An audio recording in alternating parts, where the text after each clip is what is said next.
को। फिर बॉम्बे आया। बॉम्बे में मैंने बहुत सारा टीवी शोज़ किया, क्राइम पेट्रोल, सावधान इंडिया, कुमकुम भाग, पवित्र बंधन, शाम दाम दंडभेद। बहुत सारे मैंने एड्स की कास्टिंग की है, 20, 25, 30। 1-2 फिल्में की है मैंने casting, as a assistant casting director. ए फगुनिया, हम तुमको इतना चाहते हैं, इतना चाहते हैं, इतना चाहते हैं कि बजरंगबली नहीं है, किसी ना फाड़ के दिखा दें। बस लास्ट कोविड में क्या हुआ, मेरी माँ की तबीयत ख़राब हुई। उसी दरमियान मुझे पटना शिफ्ट होना पड़ा, क्योंकि बहुत सीरियस कंडीशन था, उनका बचने का कोई चांस नहीं था मेरी माँ को। फिर फादर का भी ब्रेन स्ट्रोक हुआ। बट मैं शायद आवारा था, इसलिए माँ बाप को टाइम दे पा रहा हूँ। तो बोल बुढ़िया, बाप का, दादा का, भाई का, सबका बदला लेकर आया तेरा फैजल। तो टेंशन मत ले बुढ़िया, आपने बोले। उसके वीडियोस में पहले इसी तरह ब्लॉगिंग करो से ऐसा कोई मजाक उड़ाता था। हम बहुत पहले से उसको जानते हैं। फिर क्या हुआ सर, बॉम्बे में मैं एक ढाबा भी खोल दिया था बेसिकली, क्योंकि काम नहीं रहता था। तो फिर क्योंकि मैं बहुत अच्छा कलाकार बनने का कोशिश कर रहा हूँ अभी भी मैं, देखो। फिर बॉम्बे आया। बॉम्बे में मैंने बहुत सारा टीवी शोज़ किया, क्राइम पेट्रोल, सावधान इंडिया, कुमकुम भाग, पवित्र बंधन, शाम दाम दंडभेद। बहुत सारे मैंने एड्स की कास्टिंग की है, 20, 25, 30। 1-2 फिल्में की है मैंने casting, as a assistant casting director. बहुत सारे कास्टिंग कंपनी में मैंने खाना खिलाया, मुकेश छाबड़ा कास्टिंग कंपनी, श्रुति महाजन। वहाँ पे थोड़ा बहुत डायरेक्शन, आर्ट डायरेक्शन, सिनेमेटोग्राफी मैंने सीखा। वहाँ 2-3 महीना रहा। उसने वाईफाई, फूड प्रोवाइड सब करवा दिया था मेरे। कला इंसान में होती है, लेकिन चाय बेचने की जो कला होती है वो किसी कलाकार में नहीं हो सकती है। कोई कलाकार जो अपना ख्वाब, अपना सपना सब कुछ संजोने के लिए मुंबई जाता हो और फिर उसकी क्या मजबूरियां रही हो कि वो राजधानी पटना लौट आए और चाय का एक स्टॉल लगा ले। और बहुत दूर नहीं था लोगों के लिए कि इससे भी बड़ी मंजिल पाई जाती, लेकिन आत्मनिर्भर बनना हो या कला में सफलता नहीं मिली। इस युवा की कहानी जो मुंबई से लौटा, एक ऐसा एक्टर नवाजुद्दीन सिद्दीकी या स्वर्गीय इरफान खान, जिस गुरु ने उन लोगों को कला सिखाया, जो बारीकियां सिखाई, वो बारीकियां ये भी जानते हैं। इन्होंने भी मुंबई की जो रोशनी है, चकाचौंध चीज़ें हैं, वो सारी चीज़ें देखी हैं, लेकिन चाय का एक ठेला लगा दिया राजधानी पटना के सबसे पॉश इलाके बोरिंग रोड में। हम जानते हैं उनके संघर्ष की कहानी कि आखिर मुंबई से क्यों लौट आए और ये चाय की जो टपड़ी है ये क्यों सजा दी और क्या मजबूरी थी आपकी, क्या शुभ नाम है आपका, संघर्ष की कहानी कहाँ से शुरू होती है? मेरा नाम विकास आर्यन है सर, और बेसिकली मैं एक थिएटर आर्टिस्ट हूँ। मैं कालिदास रंगाले से पास आउट हूँ। आफ्टर डैट फिर मैं दिल्ली चला गया। दिल्ली में मैंने बहुत सारे गुरु से मैंने एक्टिंग की थोड़ी बहुत कला सीखी। रॉबिन दास हो गए, दिनेश खन्ना जी हो गए, सुरेंद्र शर्मा जी हो गए। दिनेश खन्ना अपना इरफान खान के बैच पे रहे हैं। Robin Das ji sir, robin दास जिन्होंने इरफान खान को पढ़ाया, नवाज़ भाई को भी पढ़ाया, यशपाल शर्मा, मुकेश तिवारी, इन लोगों को पढ़ाया। मैं भी इत्तेफाक से मैं उनका शिष्य रहा हूँ। आफ्टर डैट फिर मैं एक मंडी ड्रामा स्कूल है, मैं वहाँ से पास आउट हूँ, वहाँ से डिप्लोमा किया। फिर मैंने FTI का फॉर्म भरा। FTI मेरा PT हुआ था, मेंस नहीं हो पाया था। फिर मैं बॉम्बे शिफ्ट हो गया। मेरा एक फ्रेंड था अंकुश और मुकेश, तो अंकुश ने बोला आजा, उसका FTI हो गया था, तो मुझे भी रहने का मन कर रहा था। FTI सपना होता है हर एक्टर के लिए कि मैं वहाँ पे जाकर सीखूँ। वहाँ पे थोड़ा बहुत डायरेक्शन, आर्ट डायरेक्शन, सिनेमेटोग्राफी मैंने सीखा। वहाँ 2-3 महीना रहा। उसने वाईफाई, फूड प्रोवाइड सब करवा दिया था मेरे को। फिर बॉम्बे आया। बॉम्बे में मैंने बहुत सारा टीवी शोज़ किया, क्राइम पेट्रोल, सावधान इंडिया, कुमकुम भाग, पवित्र बंधन, शाम दाम दंडभेद। बहुत सारे मैंने एड्स की कास्टिंग की है, 20, 25, 30। 1-2 फिल्में की है मैंने casting, as a assistant casting director. फिर क्या हुआ सर, बॉम्बे में मैं एक ढाबा भी खोल दिया था बेसिकली, क्योंकि काम नहीं रहता था। तो फिर क्योंकि मैं बहुत अच्छा कलाकार बनने का कोशिश कर रहा हूँ अभी भी मैं, तो ढाबा भी खोल दिया था हंगर 0 माइलस्टोन के नाम से। बहुत सारे कास्टिंग कंपनी में मैंने खाना खिलाया, मुकेश छाबड़ा कास्टिंग कंपनी, श्रुति महाजन कास्टिंग बे, बहुत जो लोगों को खाना खिलाया मैंने वहाँ पे।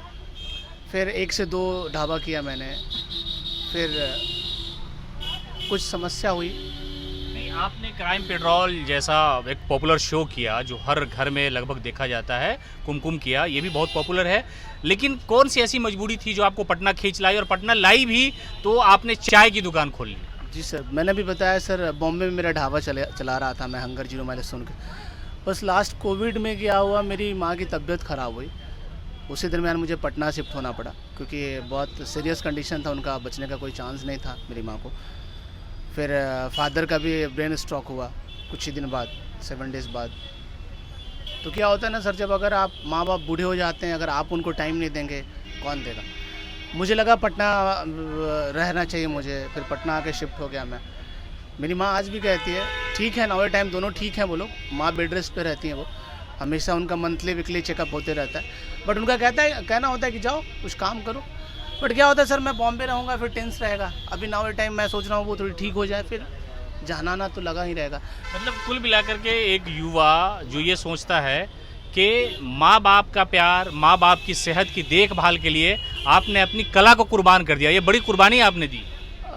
ये कहीं ना कहीं माँ बाप का संस्कार ही है सर कि शायद मेरे अंदर आया। मैं अगर जॉब कर रहा होता तो शायद मैं भी कहीं बाहर रहता, और मेरे भाई लोग हैं बड़े लोग मंझले वाले, वो सब आते हैं, कितना टाइम दे पाएंगे वो लोग, 2 दिन 5 दिन 10 दिन। बट मैं शायद आवारा था इसलिए माँ बाप को टाइम दे पा रहा हूँ। ये मैं खुशनसीब समझता हूँ कि लाइफ में गॉड ने भी समझा मुझे कि मैं माँ बाप के पास करीब रह पाऊँ। छोटा भाई रहता है माँ बाप के साथ। अभी क्या है यहाँ का जो शेड्यूल है आपका, लोगों से प्यार मिलता है, लोग आते हैं, अब तो आप छा गए हैं, लगभग बिहार क्या हिंदुस्तान के हर शख्स आपको जानता है कि अगर नाउमीदी हाथ आती है तो भी अपना कुछ कर करके नाम भी कमाया जा सकता है और 2 पैसा भी कमाया जा सकता है। इसमें सर सबसे बड़ा आप लोगों का ही हाथ है, मीडिया वाले का ही हाथ है। मुझे कौन जानता, मुझे कोई नहीं जानता। ठीक है 2 4 10 लोग जान रहे हैं तो वो रीज़न आप ही का है। और कभी भी ना इंसान को ये नहीं समझना चाहिए कि मीडिया अच्छी चीज़ दिखा रही है तो उसको प्रमोट कीजिए। और हर कोई पूरक है सर, हर कोई एक दूसरे का पूरक है। आप नहीं रहेंगे तो हम नहीं हैं, हम हैं तो आप हैं, आप हैं तो हम हैं, हर कोई एक दूसरे का पूरक है सर। अच्छा लग रहा है, लोगों का प्यार मिल रहा है, लोग आ रहे हैं, चाय पी रहे हैं, 1 कप के अलावा 2 कप चाय पी जा रहे हैं, 3 कप चाय पी जा रहे हैं, काफ़ी दूर दूर से आ रहे हैं, बहुत खुशी हो रही है। शाम में मैं अभी खोल पा रहा हूँ, सुबह नहीं खोल पा रहा हूँ क्योंकि मैं अकेला हो जा रहा हूँ। दिखता हूँ तो कलाकारी जारी रहेगी या सिर्फ बस चाय पे ही निर्भर रहेगी? जारी रहेगी, कलाकारी कभी ख़त्म नहीं होगी सर। क्या होता है ना, कोई भी इंसान अगर आप डायरेक्शन फील्ड में है सर, या एक्टिंग में है, या फिर डॉक्टर बन रहे हैं, IAS बन रहा है, कोई भी इंसान चेंज करता है तो कुछ ना कुछ मजबूरी के वजह से। मैं भी कहीं ना कहीं थोड़ा इसका कह सकता हूँ कि चेंजेस होने के पीछे रीज़न रहा है कि मैं पटना रहूँगा तो मैं अपने माँ बाप के करीब रह पाऊँगा, फैमिली के साथ रह पाऊँगा। ये भी थिएटर है सर, ये भी मेरा स्टेज है, बहुत सारा एक्टर आते, अच्छे से कलाकार आते हैं मेरे पास। कुछ आवाज़, कुछ डायलॉग मेरे दर्शकों को आप सुनाना चाहेंगे? जी सर। ए फगुनिया, हम तुमको इतना चाहते हैं, इतना चाहते हैं, इतना चाहते हैं कि बजरंग बली नहीं है, किसी ना फाड़ के दिखा दें। हे फगुनिया, तुमको बहुत चाहते रे, आई लव यू। ये नवाज भाई का सबसे पॉपुलर। जी नवाज भाई का। और एक और है, ऋचा चोटा कहती हैं कि फैजल कुछ करेगा नहीं क्या यार, तेरा बाप माँ सब बाप को मार दिया, ये कर दिया, वो कर दिया, भाई को मार दिया। पीयूष मिश्रा कुछ बोलते हैं तो पीयूष मिश्रा को बोलते हैं चुप, आप नहीं बोलेगा।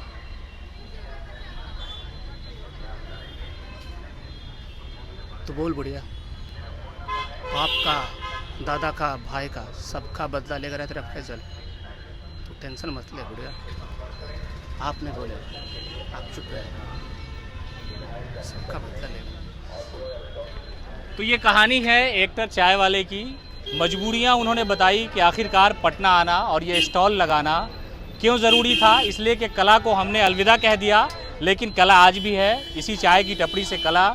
और नवाजुद्दीन सिद्दीकी का वो फिल्मी डायलॉग, माँ इनकी बीमार थी इसलिए मजबूरी में इनको आना पड़ा और इनकी ज़िंदगी यहाँ अच्छी चल रही है। कला के लिए भी इन्होंने दिल में जगह रखी है, और जो माँ की मोहब्बत थी, जो माँ बाप का प्रेम था, वो इनको खींच लाया। कुछ मजबूरियाँ थी, इसी को लेकर के मनोवर राणा ने एक शेर कहा है कि किसी के हिस्से में घर आया तो किसी के हिस्से में दुकान आई, मैं घर में सबसे छोटा था, मेरे हिस्से में माँ आई। नमस्कार।